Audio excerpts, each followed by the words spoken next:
Therefore, it is with great respect and appreciation that the Midland Alumni Association, the Board of Trustees, and Head of School Will Graham join me to honor Ben Munger with the 2015 John Dreyfus Distinguished Alumnus Award.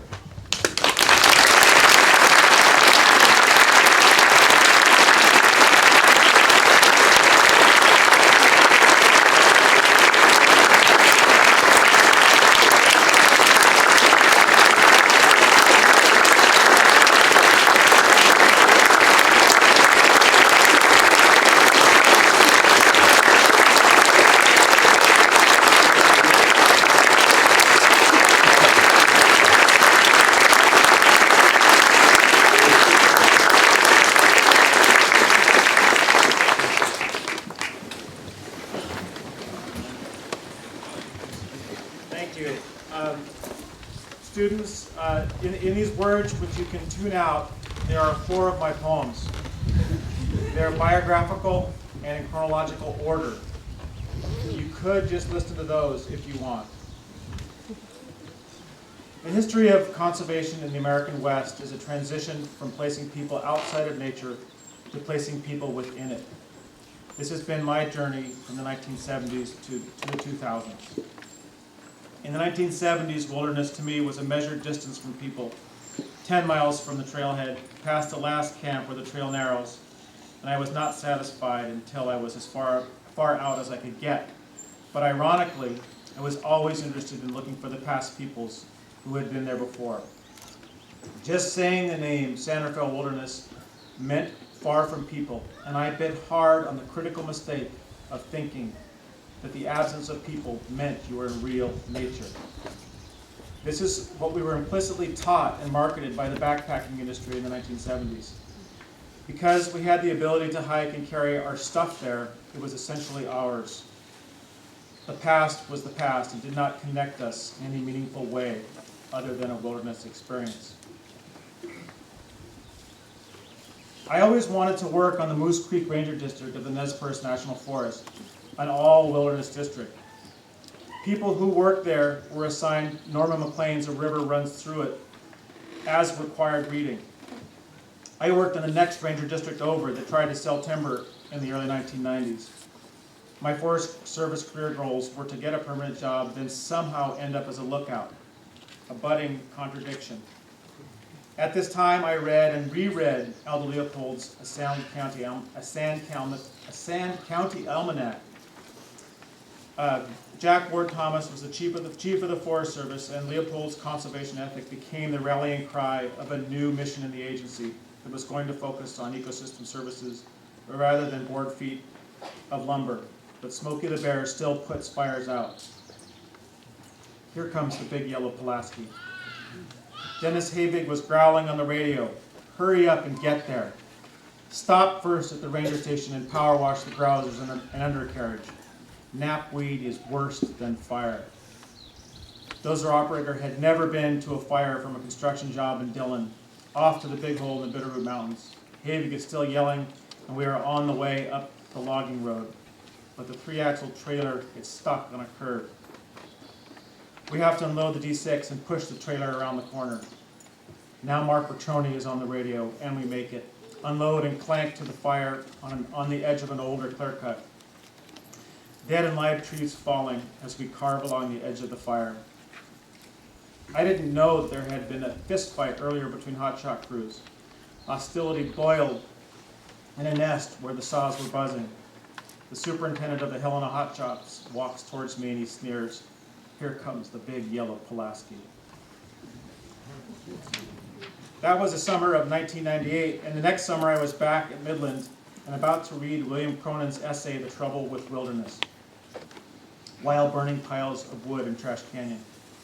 For the first time, I found myself defined by my own culture, rooted earlier in European thought, but expressed in the 1970s, that wilderness was the best antidote to our human selves, a refuge we must somehow recover if we expect to save the planet. Yet Cronin pointed out that wilderness was a reflection of our own unexamined human longings and desires, created sublime landscapes where we wanted to glimpse the face of God, constructed of romantic period thought, and of a frontier myth where wilderness represents national renewal, simpler and vigorous times. A source of American character and democracy. What, was I wrong all along? Was wilderness a European and an American idea that defined my youth? It really did not aid in our pressing problems with nature. Was it making it worse? Why had we excluded people from our definition of real nature? In the late summer of 1999, we did a prescribed burn at Midland along with the Spalding Ranch. Yes, we were type converting freshmen, but coastal sage scrub pretty much replaced coastal sage scrub, so don't worry. There was a teacher here at this time who had aspirations of running the school and probably more than that. She said, that's what we need to do, is burn everything out and start over, referring to Midland School. Yikes, that's not what I was thinking. And didn't she know that this landscape is adapted to fire with a 30-year fire return interval? Basically being, if it's not broke, don't fix it types. Both Laurie and I took a conservative approach to a time of rapid changes. Fingernails dug in, things got worse. Then they got better. I kept thinking.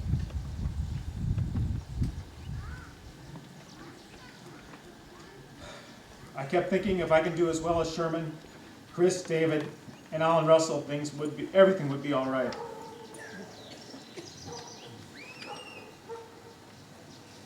Second.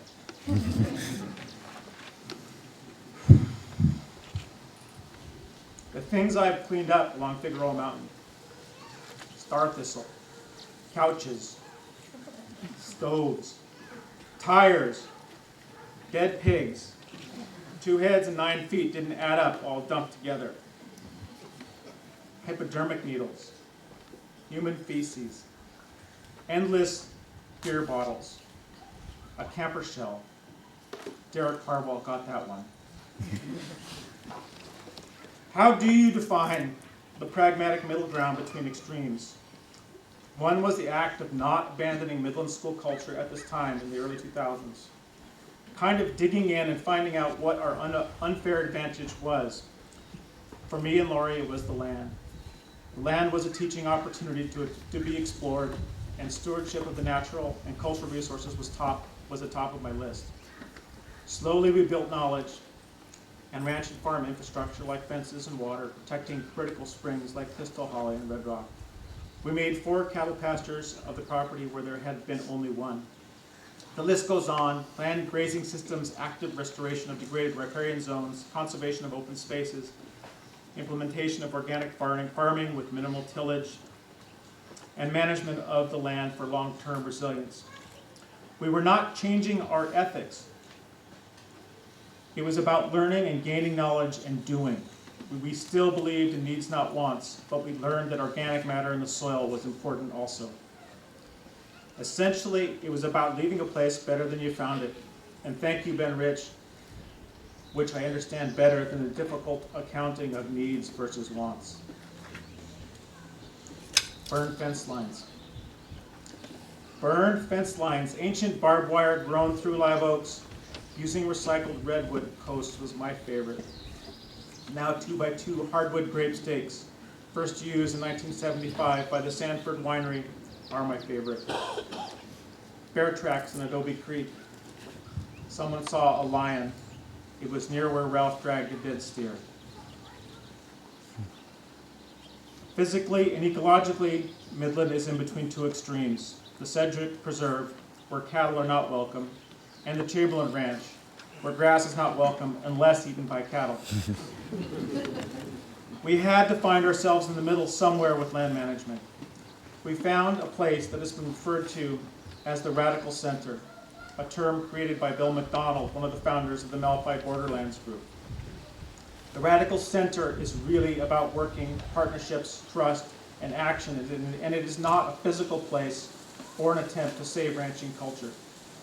It is more about the promotion of agrarianism, that people everywhere are part of the land community, just as dependent as other life on the land's fertility and just as shaped by its mysteries and possibilities.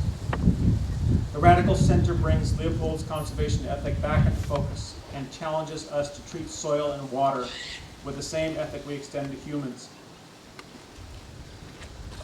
But our culture has a big problem with the land ethic because it is somehow at odds in our minds with our desire for profit from the land and the economics of capitalism.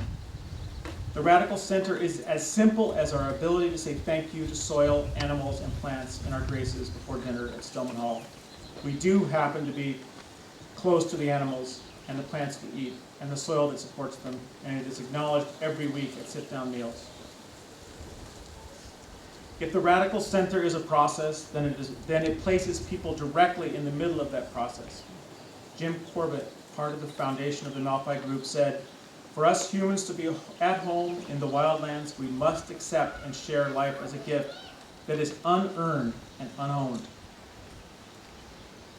When we cease to work at taming the creation and learn to accept life as a gift, a way opens up for us to become active participants in an ancient exodus out of idolatry and bondage, a pilgrimage that continues to be conceived and born in the wilderness."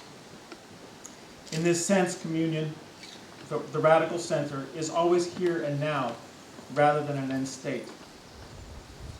Aldo Leopold said, "The important thing is not to achieve harmony, but to strive." And strive we have.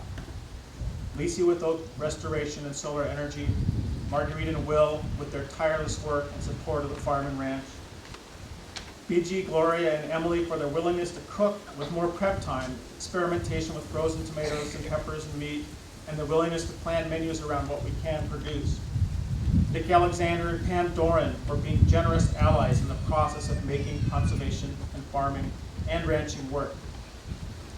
Lori's work at defending riparian zones along the Alamo Pintado were always steadfast and resolute, and she is resilient by definition. Katie Isaacson Hames is from the same tribe, striving to combine ranching and conservation for years at her family's ranch near Lompoc, knowing that it is not an easy path to walk, but it is the right one.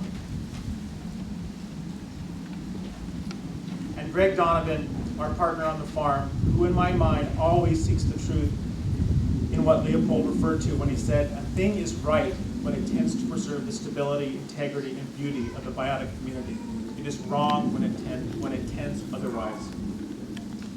This is not something you can learn in school, but you can become certain of it with a lifetime of work.